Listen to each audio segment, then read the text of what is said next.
Good afternoon. I'm Dr. Nicholas Colyvas. I'm an attending surgeon at UCSF in the sports medicine department. And today I'm going to talk about the use of medical scribes of all types in orthopedic practice. My disclosures for this specific discussion is that I am a consultant for Robin Healthcare. And my outline for this talk today is going to be giving you a short case example as a history, some evidence around the benefits and the concerns of using scribes, some of the different models and newer technology involved, and potentially some future directions.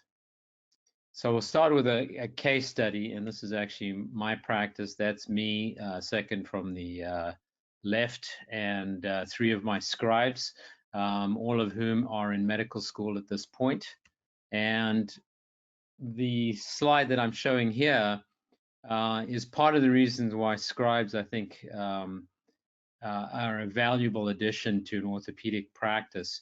If we look at the number of characters in any given clinic note that we do, you can see that the amount, the volume of word production is significant. It's very interestingly that in the US it's way above what we see in other countries. But the bottom line is we all produce large detailed notes for our patients, partly because we want to have a good medical history and for medical memory, but also for billing, of course.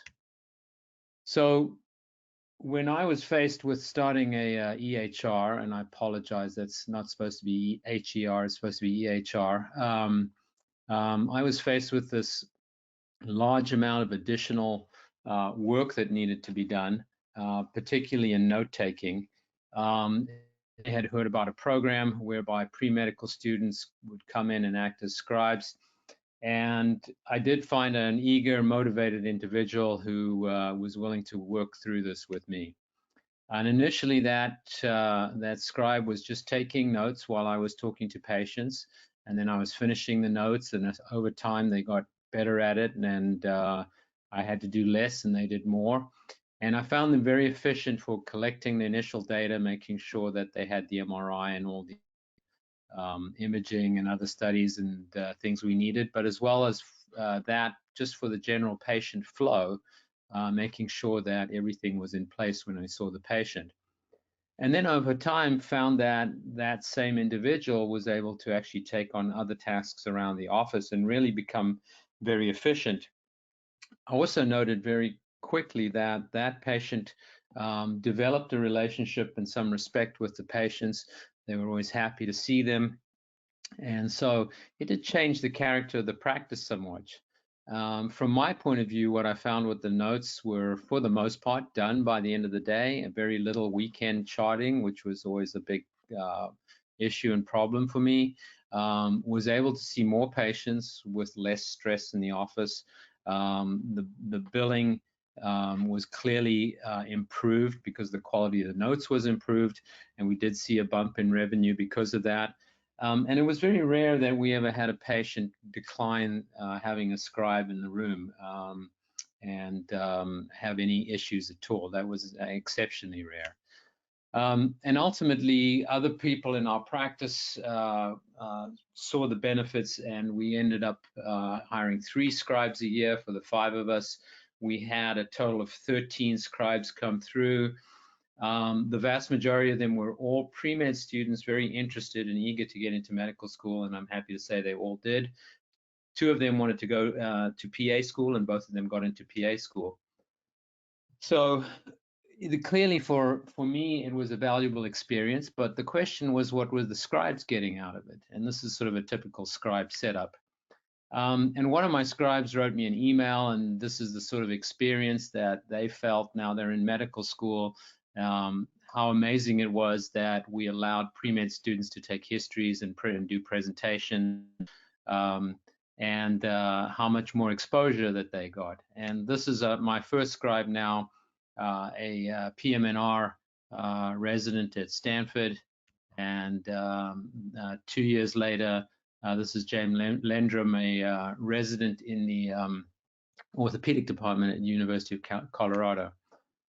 So I think of scribes as a very valuable addition to practice, and I think there's many ways to look at it. But if these things have been studied, the concept of adding a scribe of some sort to your practice has been studied, and actually a good number of studies out there.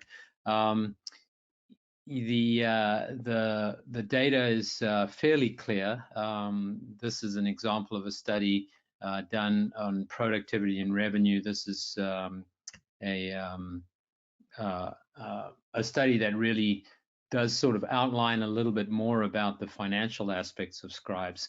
And they had two sets of physicians, 2,300 or so new patients, 12,000 follow-ups.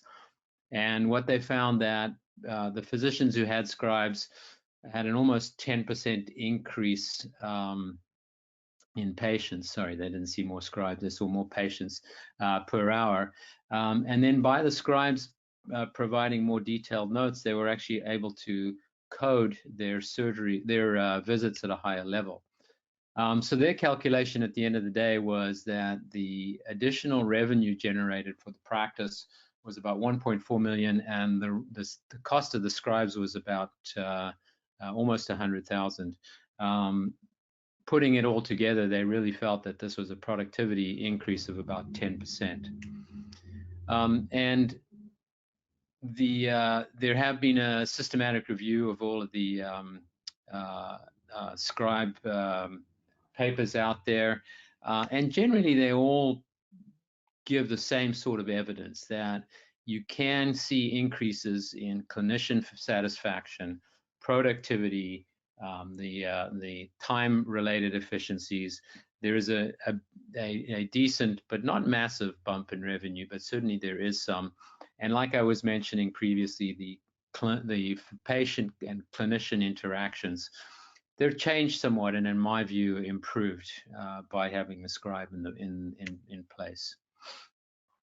And much of this goes, and of course, this is a topic for an entirely different talk, but much of this goes to the concept that, physicians are having a harder and harder time balancing practices. And part of that is due to this sort of decades-long trend of reducing reimbursement. Also a feeling, I think, amongst physicians that they would like a more balanced professional life. And modifying our practices to accommodate EHRs, without sacrificing quality of care or patient interactions, has been difficult. And I think this is a place where scribes of some sort come in. So in summary, medical scribes really can provide improved patient care, and part of that is by just the interaction with the patients, but also, of course, the documentation. That can lead to a positive impact on revenue because your productivity is increased and your quality of your notes going off for billing are better. It does allow you more face time with your patient. It allows you to actually talk face-to-face with the patient without typing on a computer while you're in there or talking into your microphone. And ultimately, increased satisfaction is sort of the goal and the product at the end of the day here. Not without cons, however, because many of these scribes will have very little training or regulation, and they can't do everything, obviously. They're not specifically MAs, they're not PAs, and there's a suggestion that they might actually slow down some of the EHR advances, although I don't think that's a high factor in the situation. But what they do add to your practice is another employee, and if you're using virtual scribes, which I'll discuss next, it's another layer of technology. So it's not a desimplification of your practice. It makes it more complicated, but there are benefits for doing that. So there are multiple, in California, multiple companies that have their entire industry is essentially scribes. They hire scribes, they train them, they hire them out to practices. They can be part-time, they can be full-time. It's now a large industry that is out there hiring these scribes. Many of these are pre-medical students or students looking to move into a career or a position. They're not typically professional scribes that are going to do that for the rest of their lives, but nonetheless, there's multiple options for finding a scribe. But the obvious question and the obvious direction here is where technology can come in and maybe take over for some of those functions that the scribe has been able to do efficiently. So when we look at the concept of virtual scribes, this is an example of a doctor wearing Google Glass that is picking up information that is then transferred somehow into a medical note, either through a person or perhaps through some artificial intelligence. And the concept of having a physical versus a virtual scribe is nuanced with some differences, obviously. So firstly, cost, and there is some data around cost. A physical scribe will earn anywhere from $25,000 to $45,000 a year. When you add your payroll taxes, etc., that's more expensive. And virtual scribes are less expensive than that for sure. Training, if you have a physical scribe, that person has to be trained, sometimes by you, sometimes they arrive trained. There's a fair amount of variability there. A virtual scribe company will usually have people who are full-time scribes who are already trained, or at least in a specific area like orthopedics. They'll probably have to be trained to your protocols, your templates, etc. But it's a much faster and more reliable training environment in the virtual world. Physical constraints exist. If you are in an office that doesn't have enough room and you have another person in there, that's an issue. Of course, you also have the HR issue of having another person in there where you wouldn't have with virtual scribing. Scheduling, again, a problem with HR essentially having another employee that needs to be on time in the position, whereas in a virtual world that's less of a case, and that also speaks to flexibility and availability. So virtual scribes can exist in just a auditory world. So these are voice scribes, in other words, listening into the conversation, listening into what the physician is saying.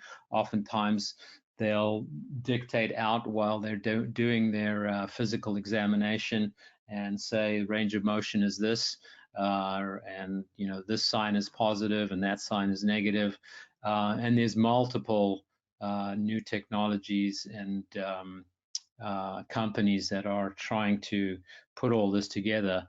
And they're mostly in the healthcare field, actually. They work obviously for all these other industries as well, but healthcare is one of the biggest pushes. And sure enough, one of the latest arrivals, but probably one of the bigger ones, is Amazon, who's launching a virtual medical scribe program that essentially charges per second for their time in transcribing your visit with the patient. There's also a visual component that can be done technologically. So a doctor either wears these Google glasses or some kind of camera system is within the room.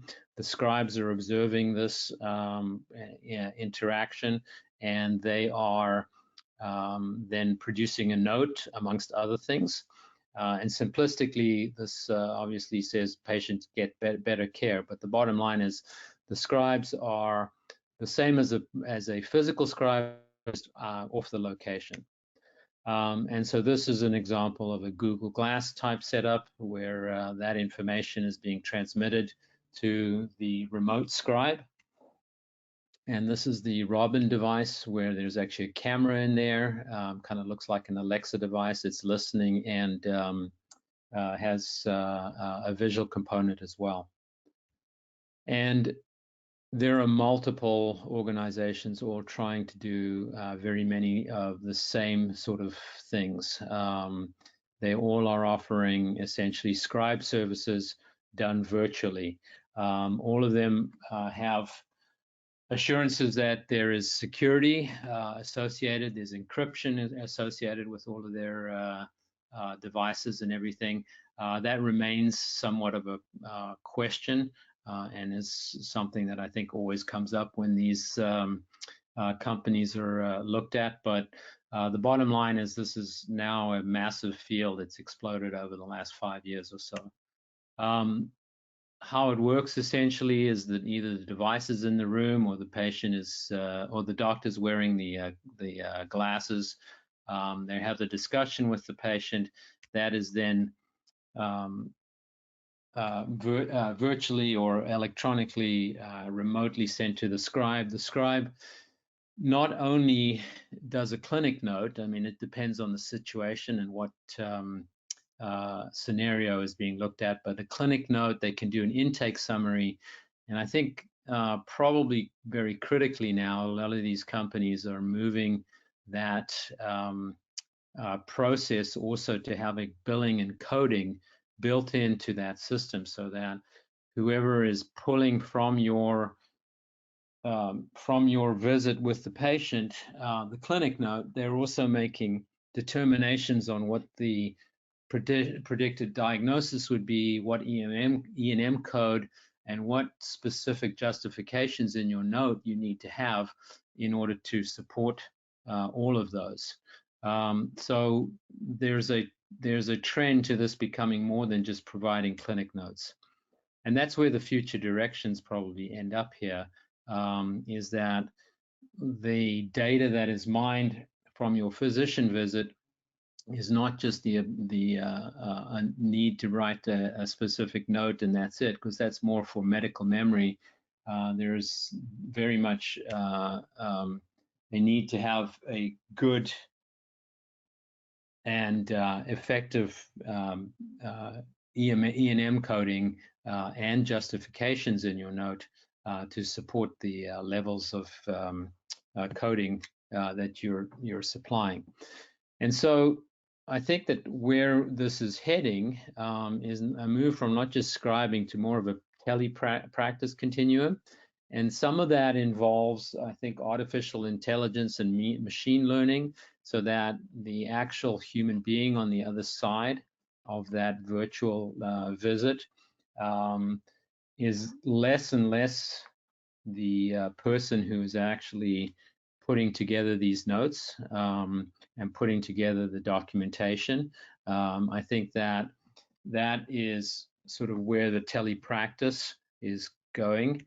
But I think what we've also seen with this COVID-19 crisis is a massive push to telemedicine. And I think that this is probably going to initiate many practices relying more on a telepractice, because realistically, what is done on site and what is done virtually is very, very much the same. And what is happening is there's been rapid changes in reimbursements and various rules around telemedicine, actually week by week at this point.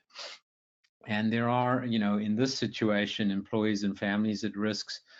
And many physicians aren't able to go in or see the volume of patients that they were able to, but their fixed overhead remains significant. So a lot of physicians right now have gone almost completely to video visits if they have mostly an elective practice. And that is going to push, I think, people into incorporating more telemedicine into their practice. And you know, this is something I think we've all now suddenly become familiar with. At UCSF, we've been doing video visits for a long time, but at a much lower volume. This is now the standard way we're doing it these weeks. And there's a virtual exam room, and you have a waiting room, and the patient comes in and you conduct a virtual visit, and then the doctor completes the visit or puts the patient back in a waiting room while they do whatever they need to do. And this can be fully monitored by a virtual scribe. and fully documented by a virtual scribe, just like a regular visit could be. And so the virtual visits really are now very, very much part of the way medicine is going to be practiced. And coding for those virtual visits is going to be very important. Again, this is something where a virtual scribe service will eventually evolve into providing coding as well as just your note. And the thought is maybe that over time, whereas we used to have this existing infrastructure where there were large overheads, the telepractice model will reduce the amount of overheads and have more of what we're doing driven through a telemedicine program, much of which the scribes will be able to manage ultimately, and provide documentation and billing documentation. So in summary, I think that most orthopedic practices, if they decide to take this on, and there's a little inertia that has to be overcome in order to just say, well, let's try this. But if you do, I think most of you will see a significant benefit, not maybe a massive amount in terms of revenue, but just in the way your practice runs. What type of setup will really be dependent on your practice. A virtual setup is ideal for some people, but others would like to have the person-to-person contact that a physical medical scribe would provide. And I think that we're going to clearly see more and more technology enhance the role of scribes and our practices in general, in fact. Thank you. And if you have any other questions, please let me know.